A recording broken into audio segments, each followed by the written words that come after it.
So, hey y'all.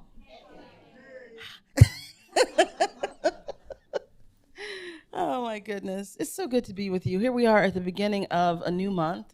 It's April. Can you believe it?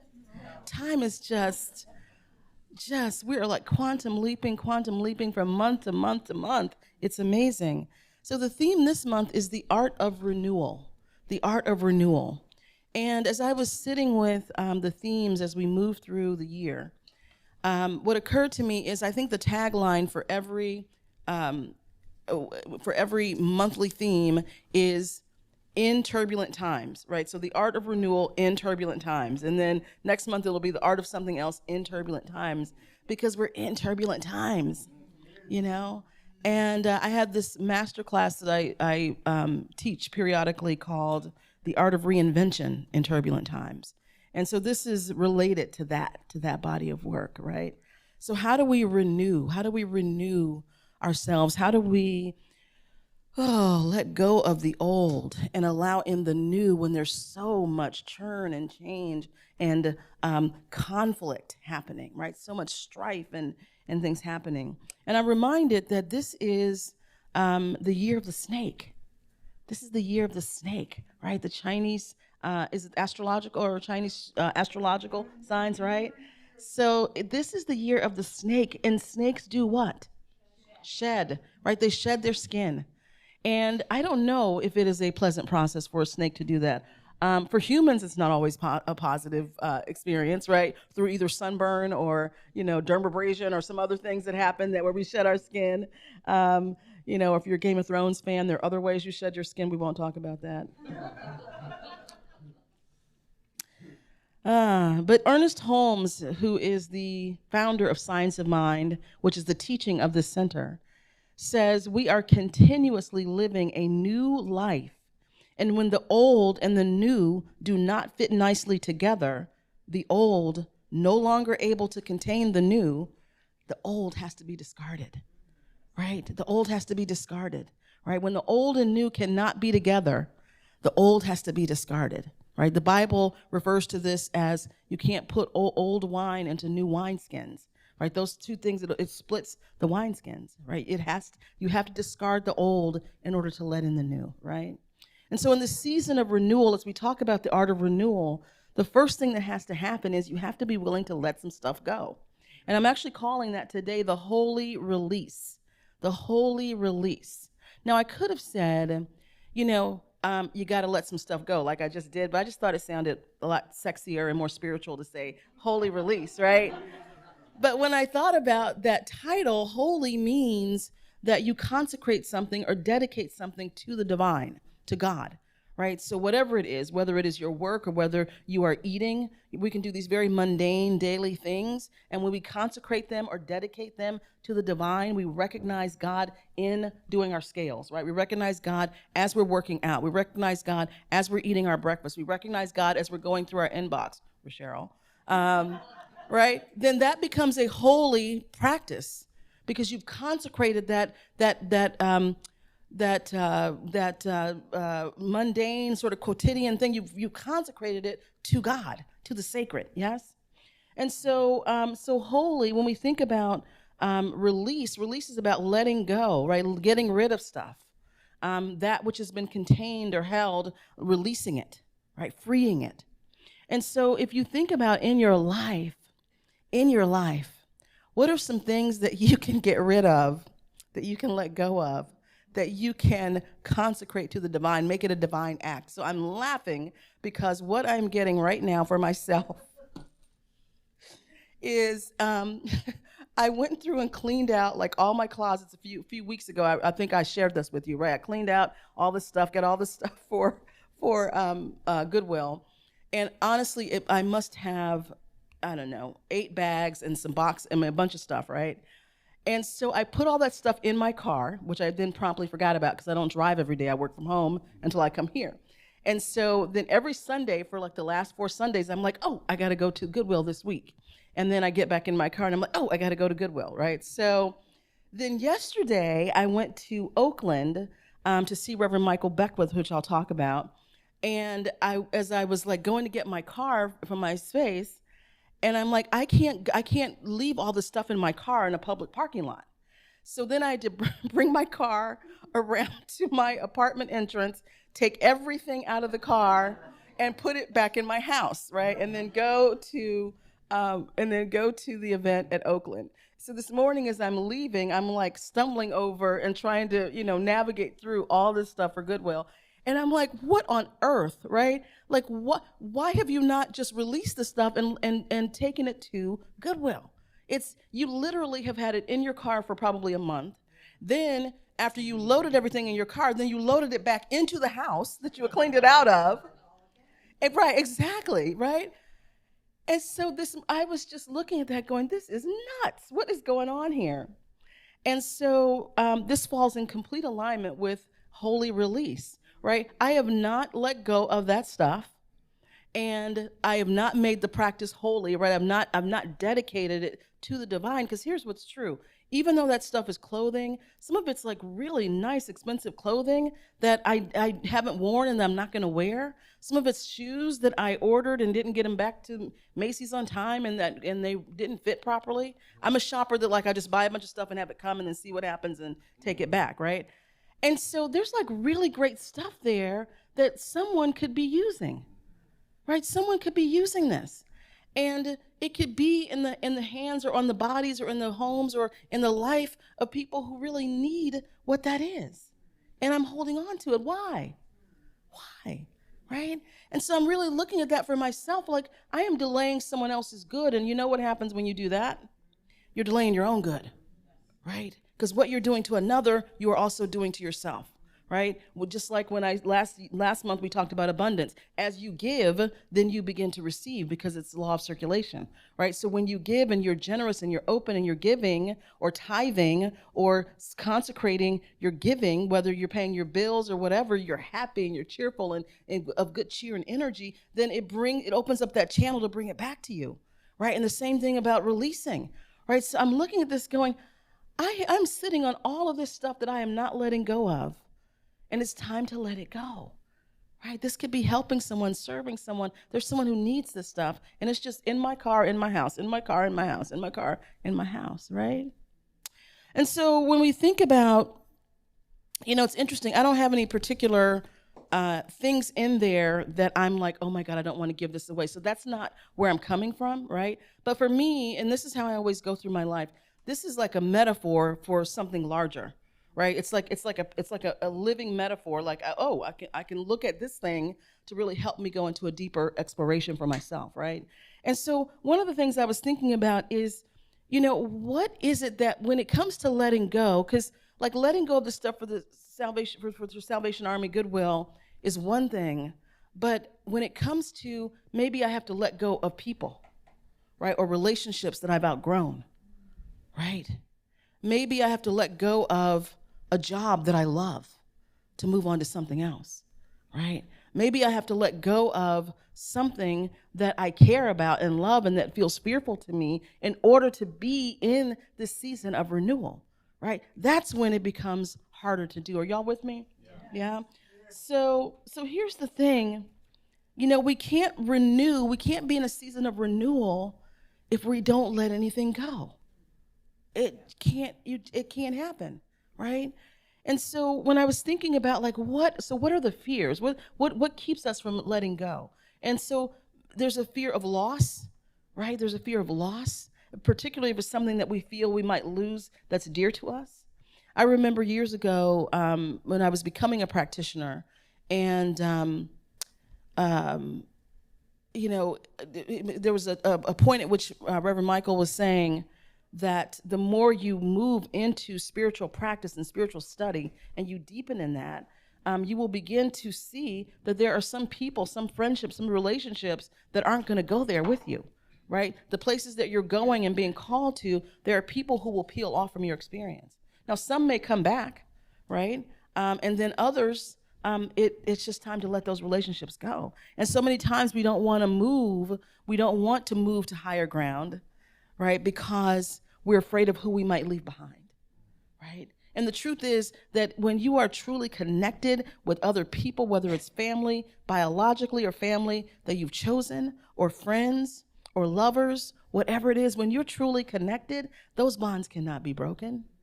Right? Those bonds cannot be broken. So you rising up and being your best self, you moving more deeply into the divine presence in your work does not mean that those people won't, they might come around, right? They might go with you or they might not. But we can't let the fear of that stop us from doing our work, from shining our lights, from playing big, from doing what we really are here on the planet to do. Are y'all with me on this? Yeah. And so that is one of the fears that happens, like, I'm going to lose people because they're not going to come with me, right? Another fear that comes up in letting go of stuff is the fear of lack, literally. Like when you have to leave, let's say, a job, right? Or leave something, there's a fear of lack and loss in terms of either financially, right? Or status, or your or reputation, right?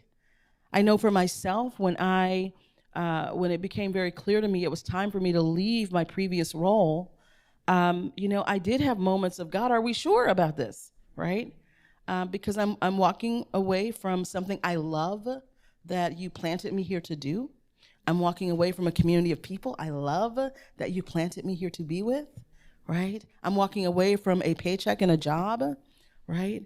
And so that comes up, right? This loss, right? What happens if I'm not in this role that's very highly visible in an organization or community that's very highly visible? What happens, right? But I can't let that stop me from my higher calling, right? I can't let that fear stop me from walking forward into that which I am created to do, right? I can't let that stop me.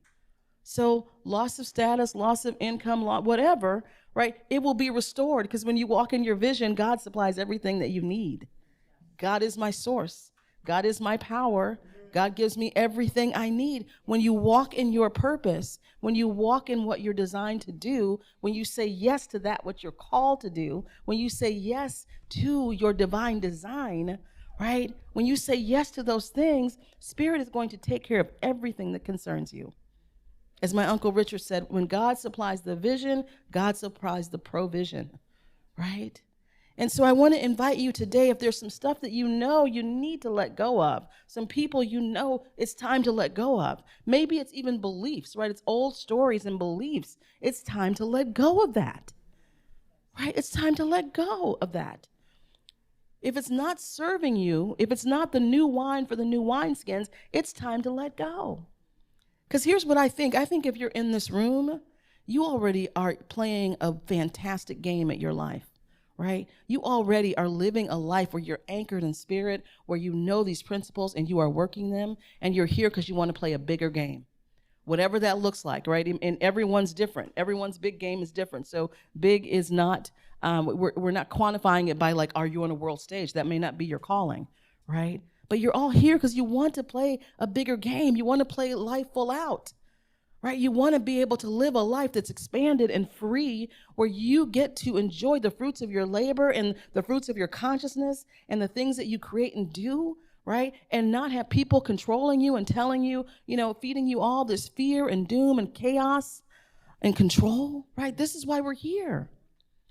And we have to be anchored in the divine presence, solely and completely and thoroughly anchored in the presence in order to have that experience, right? To have that experience.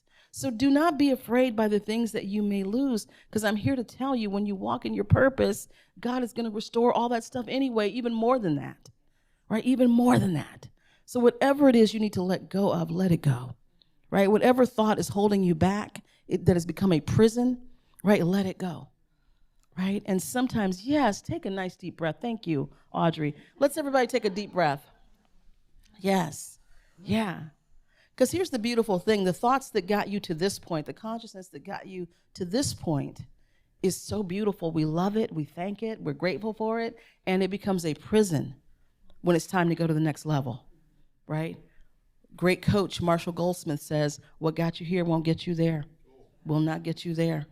Right? What got you here won't get you there. That's on my website. It'll be on my new website, because it's the truth.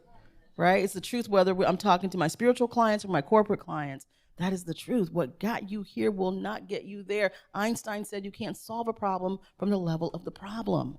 It needs a new consciousness, right? And so that is why we are here at Silicon Valley Center for Spiritual Living, to bring a new consciousness, right? A new consciousness, an innovative consciousness, a spirit-led consciousness, where we're actually living this in our lives. And yes, we will have fun, we will socialize, we'll do all the things. And the most important thing is that we capture this in our living and that we live this experience. Because otherwise, what are we doing? What are we doing, right?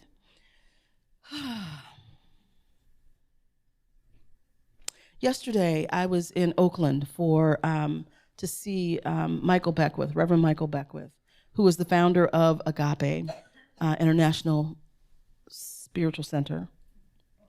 And Agape used to be a part of, CSL is now CSL, Centers for Spiritual Living, but before it was CSL, it was United Church of Religious Science. And then there was another division called Religious Science International. There were two halves of the religious science movement that Ernest Holmes birthed almost 100 years ago when he wrote the book, Science of Mind. And so, little history lesson there, but Michael Beckwith founded Agape in the late 80s, and it was Agape Church of Religious Science. And then at a certain point, Agape went on independent on their path, and left what then became CSL. So this merger happened where the two halves of religious science came together as CSL, right?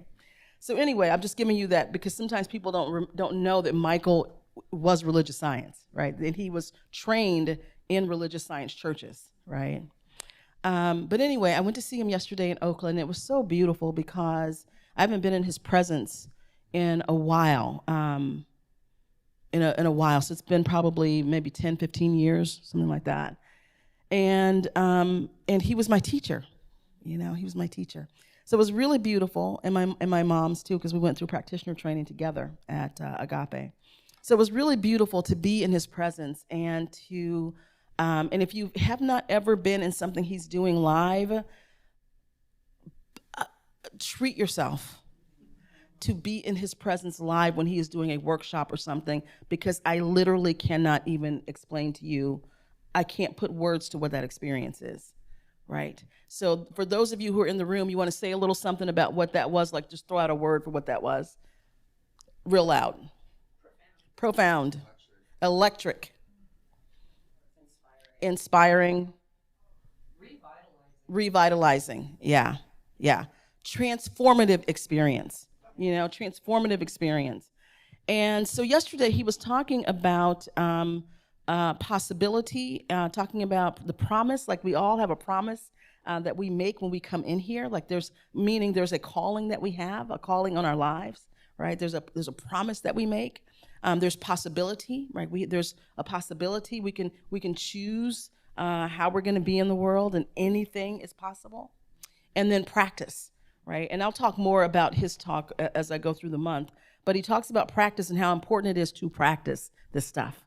Because if you're not practicing it, it does not take, right? You will not transform your life if you're not actually practicing this. Practice means, for those of you, how many people here played a sport? How many people here played an instrument? How many people here are artists in some way? And how many people have created something? Okay.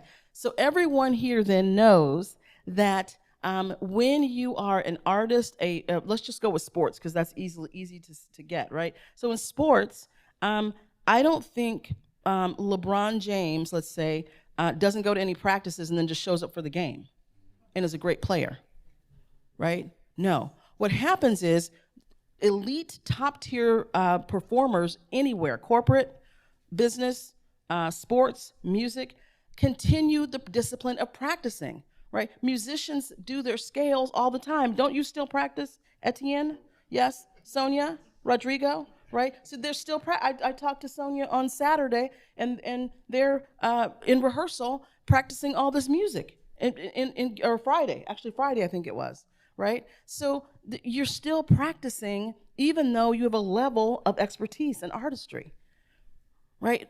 Top tier athletes, they're still going to practice. They have to practice. They have to do the drills, lift the weights, take care of their bodies, all the boring stuff. They still have to do that, right? Top tier CEOs and business folks are typically at in this time. A lot of them have coaches, right? Someone to really help them up their game, up their game, up their game, and make sure that they're doing the things to make sure that happens, right? The point I'm making is this. You can't have a great performance, right? You can't have a great life if you're not practicing this stuff, right? If you're not practicing, and here's the mistake a lot of people make. After they have a big manifestation of something, right, then they coast.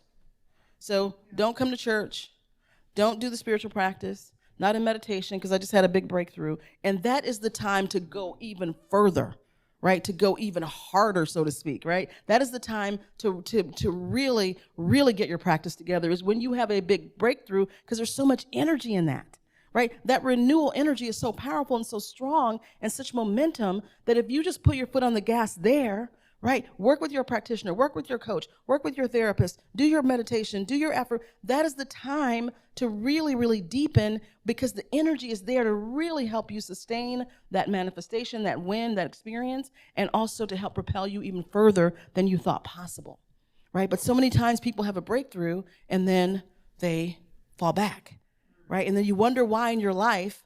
It's like, oh, I was going along and then this, and I was going along, right? 2 steps forward, 1 step back. 2 steps forward, 1 step back. And then you look up and a decade has passed and it's like, oh my God, I didn't get the blah, blah, blah done, right? I've been doing this for however long, right? So the point I'm making is, when we let go of something or some things and we allow ourselves to have this big renewal, this big new thing show up, that is the time to double down on our practice. Right, that is the time to stay charged up. One of the things Michael talked about yesterday, and that I've been doing in meditation in morning group, is talking about how we're literally charged up, like we're charged by source, right? We're charged by spirit. And how do we hold that charge throughout the day? Because the longer you hold the charge, the more quickly you bring whatever it is into physical being. Are y'all with me? Yeah. So really practicing holding the charge of what you desire. So we'll talk more about that. But here's the thing about renewals. The bottom line is this.